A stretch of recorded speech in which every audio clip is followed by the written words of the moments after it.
Halo guys, seperti biasa hari ini kita bakal ngelanjutin lagi alur cerita dari Pengangguran Pecundang Penantang Dewa. Bagi kamu yang bingung, bisa tuh ke playlist kita, Pengangguran Pecundang Penantang Dewa, atau kamu bisa klik link playlist yang ada di deskripsi. Oh iya, karena alur cerita Pengangguran Pecundang Penantang Dewa ini udah mau mentok, Obrolan Isekai itu mengadakan polling manhwa baru guys yang bakal kita bahas. Kamu harus ikutan pollingnya ya supaya dapat alur cerita yang jauh lebih seru. Untuk kamu yang udah setia nonton di Obrolan Isekai, terima kasih banget. Dan sekarang ayo kita masuk ke kisah Pengangguran Pecundang Penantang Dewa part 60.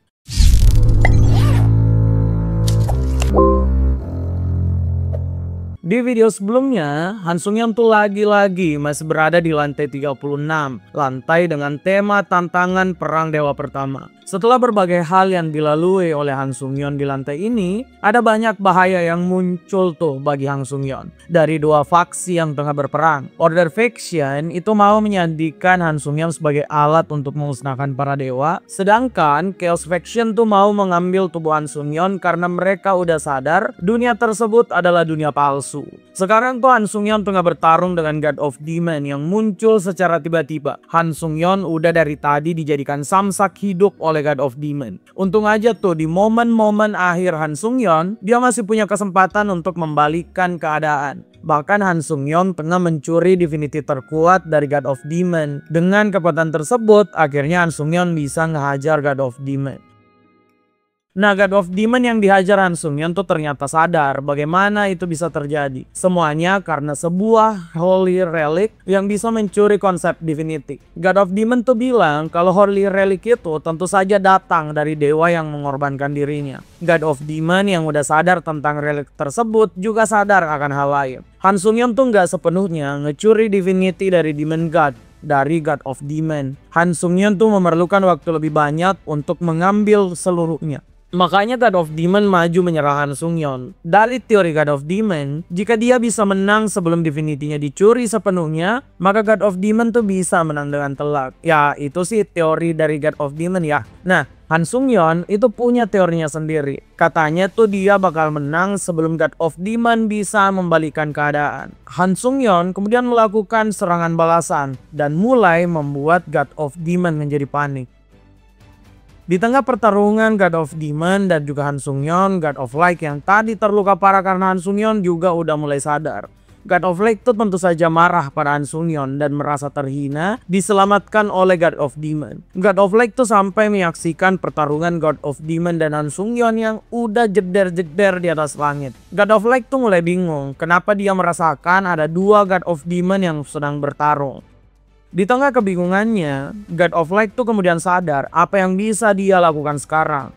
God of Light meluncur menjauh dari lokasi tersebut. God of Light tuh ternyata berencana membantu God of Darkness mengalahkan God of Dragon terlebih dahulu. Han Sung-yeon yang tengah bertarung dengan God of Demon sadar kalau God of Light itu sudah kabur. Dan arahnya itu menuju tempat God of Darkness dan God of Dragon. Hal ini membuat Han Sung-yeon khawatir dengan nasib God of Dragon. 2 lawan 1 itu cukup untuk membuat God of Dragon kalah. Sayangnya, Han Sung-yeon juga nggak punya waktu. Lengah sedikit saja, Han Sung-yeon tuh langsung diserang oleh God of Demon. Han Sung-yeon yang panik dengan nasib God of Dragon langsung saja mau menggunakan kekuatan penuhnya. Dengan pedang Dam Chungwo, Han Sung-yeon langsung saja mengempaskan tangan dari God of Demon. Han Sung-yeon bilang kalau pertarungan ini tuh harus selesai dengan cepat. God of Demon yang terluka parah kemudian tersenyum dan menjauh dari Han Sung-yeon. God of Demon ternyata udah mencapai tujuannya bertarung jarak dekat. God of Demon tuh sekarang memegang relik milik Han Sung-yeon. Relik Unwavering Conviction yang bisa ngecuri Divinity. Nah, God of Demon yang kesal Divinity-nya dicuri itu mau balas dendam pada Han Sung-yeon. Sedetik kemudian, God of Demon langsung saja menghancurkan Holy Relic pemberian God of Verification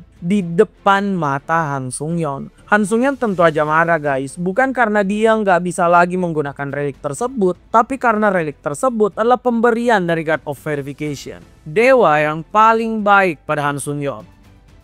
Setelah menghancurkan relik milik Han Sung-yeon, God of Demon tuh mulai menertawai Han Sung-yeon. God of Demon udah menghitung dengan persis kalau sekarang udah waktunya tuh Han Sung-yeon akan merasakan komplikasi kekuatan. Divinity Demon God tuh ternyata punya efek samping guys. Divinity ini ingin memakan semua Divinity milik Han Sung-yeon. Jadi Demon God tuh memiliki teori kalau Han Sung-yeon sekarang itu nggak bisa menggunakan Divinity sedikit pun. Jadi nggak ada lagi tuh jurus-jurus OP milik Han Sung-yeon yang bisa keluar. Ya sayangnya sekali lagi teori ini tuh nggak guna sama sekali. Sedetik setelah Demon God ini ngebacot, Han Sung-yeon tuh malah menerjang ke depan dan menyerang God of Demon secara telak. Han Sung-yeon tuh emang terkena efek samping dari Divinity Demon God, tapi bukan berarti dia tuh nggak punya hal untuk dilakukan. Dalam kemarahan yang sangat besar, Han Sung-yeon tuh mengaktifkan mitos Transcendence miliknya. Han Sung-yeon kemudian mengaktifkan Divinity Fighting Spirit dan juga mitos Faster Than Light. Han Sung-yeon diberikan kekuasaan untuk bergerak lebih cepat daripada cahaya. Han Sung-yeon terus-menerus menyerang God of Demon tanpa ampun. Han Sung-yeon tentu saja tuh membuat God of Demon bingung dengan apa yang sedang terjadi. Nah ternyata Han Sung-yeon tuh memaksa Divinity Demon God untuk patuh lewat Divinity Command. Hal ini membuat Han Sung-yeon sepenuhnya memiliki kendali pada Divinity tersebut. Han Sung-yeon pun terus-menerus melakukan serangan dengan membabi buta. Serangan ini menjadi akhir dari pertarungan epik Han Sung-yeon melawan God of Demon. Han Sung-yeon yang telah melancarkan serangan pamungkas pada God of Demon sekarang tuh duduk berhadapan guys. Tinggal kopi doang, mereka enggak ngopi. Nah,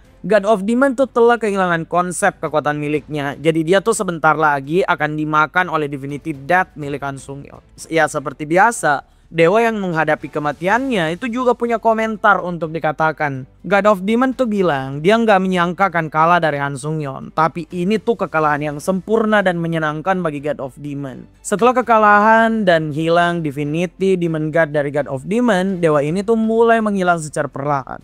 Han Sung-yeon menanyakan satu hal, apakah God of Demon takut dia udah mulai menghilang dan tidak akan pernah kembali? God of Demon tuh ternyata nggak takut, tapi dia itu malah seneng. Dalam pengalaman God of Demon, dia tuh udah menyusuri alam semesta dan melakukan semua yang dia inginkan. Utamanya keinginan untuk bertarung dengan musuh yang lebih kuat. Ya meskipun di alam semesta ini nggak ada yang bisa menandingi God of Demon. Sampai akhirnya God of Demon tuh bertemu dengan Han Sung-yeon. Jadi God of Demon yang kalah dengan Han Sung-yeon merasa puas dengan apa yang telah dialami di hidupnya.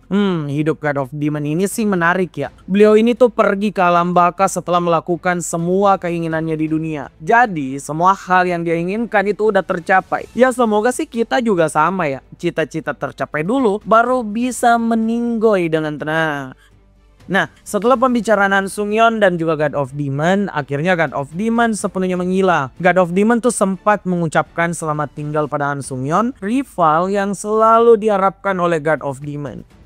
Setelah kekalahan God of Demon, Han Sung-yeon tuh mulai menyerap kekuatan God of Demon seperti biasanya. Di sini nih hal yang aneh mulai terjadi. Han Sung-yeon ternyata gagal menyerap jiwa dari God of Demon. Divinity Demon God yang ada di dalam jiwa tersebut itu belum bisa diserap oleh Han Sung-yeon. Han Sung-yeon tuh sebenarnya bisa maksa proses penyerapan tersebut. Han Sung-yeon itu cuma perlu mengaktifkan mitos Force Acceleration. Ya tapi Han Sung-yeon merasa kalau ada yang nggak beres. Instingnya tuh memberitahu untuk enggak memaksa menyerap jiwa God of Demon. Han Sung-yeon jelas merasakan ancaman dari Divinity Demon God. Divinity tersebut akan memakan jiwa Han Sung-yeon sedikit demi sedikit. Dan nantinya akan menjadi malapetaka baru. Jadi mending tuh Han Sung-yeon enggak menyerap jiwa dari God of Demon. Sekali lagi kita tuh dapat pelajaran penting nih dari Han Sung-yeon. Han Sung-yeon tuh nggak serakah karena tahu kalau dia serakah malah dia tuh yang bakal celaka sendiri. Harusnya sih Han Sung-yeon jadi teladan politisi negara ya. Supaya tuh mereka nggak maruk korupsi melulu kayak sekarang. Ya nggak sih guys? Nah, Han Sung-yeon yang enggak jadi menyerap jiwa dari God of Demon tuh juga sadar akan satu hal lain. Masih ada pertarungan berbahaya yang menantinya di depan sana. Makanya Han Sung-yeon itu harus menyelesaikan pertarungan itu secepat mungkin sebelum Divinity Demon God di tubuhnya menghilang. Jauh dari Han Sung-yeon, di medan perang yang berbeda, hal mencengangkan juga terjadi. God of Dragon tuh sedang terluka dan ada God of Darkness di depannya. God of Darkness yang kelihatan menang jelas mulai ceramah no jutsu. Nah, God of Darkness nih katanya merasa kasihan pada God of Dragon karena nggak bisa bertarung dalam kekuatan penuh. God of Darkness sadar kalau God of Dragon itu melemah karena konsep divinity-nya nggak sempurna setelah melawan Han Sung-yeon. Ya, God of Dragon juga ngaku sih kalau dia tuh bertarung tidak dalam kekuatan penuh dan semua hal itu emang karena Han Sung-yeon. Tapi God of Dragon masih bisa senang tuh karena dia kalah bukan karena kekuatan dari God of Darkness. God of Darkness yang mendengar hal ini itu memperlihatkan wajah kesal pada God of Dragon. Nah, beberapa saat kemudian, God of Light tuh muncul guys. God of Light ternyata menjadi penyebab God of Dragon kalah. God of Light itu menyerang God of Dragon saat serius bertarung dengan God of Darkness. Ya ini sih sesuai kata-kata anak zaman now ya. Kukira kita bakal buy one, ternyata bawa kawan. God of Darkness yang menang karena bantuan dari God of Light tuh tentu saja nggak seneng. God of Darkness bahkan mempertanyakan kenapa God of Light bisa muncul di sana dan nggak ngelawan Han Sung-yeon. God of Light mengaku kalau dia tuh kabur karena Han Sung-yeon tengah melawan God of Demon. Jadi setelah pertimbangan yang katanya matang, padahal cuma takut doang, God of Light tuh memilih menuju ke tempat God of Darkness melawan God of Dragon. Ya hal ini tuh emang terbukti efektif ya guys. Sekarang God of Dragon itu udah kalah dan God of Light siap melakukan serangan terakhirnya. God of Light tuh tidak ingin God of Dragon menurunkan kekuatan pada Han Sung-yeon karena Han Sung-yeon itu bisa jadi lawan yang tidak bisa dikalahkan nantinya. Nah, tanpa basa-basi, God of Light pun langsung melakukan serangan dan sebuah ledakan besar kemudian terjadi.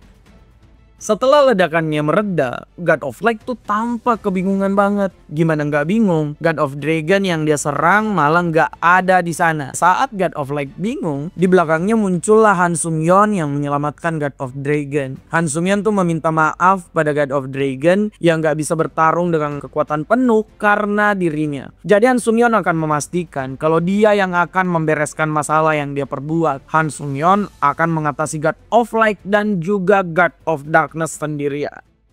Dengan begini, Han Sung-yeon tuh sepertinya bakal mengacak-ngacak God of Light dan juga God of Darkness. Apa yang akan terjadi selanjutnya ya? Penasaran? Kita nantikan kelanjutannya di video berikutnya. Terima kasih yang udah nonton sampai akhir. Jangan lupa like, share, dan subscribe obrolan isekai.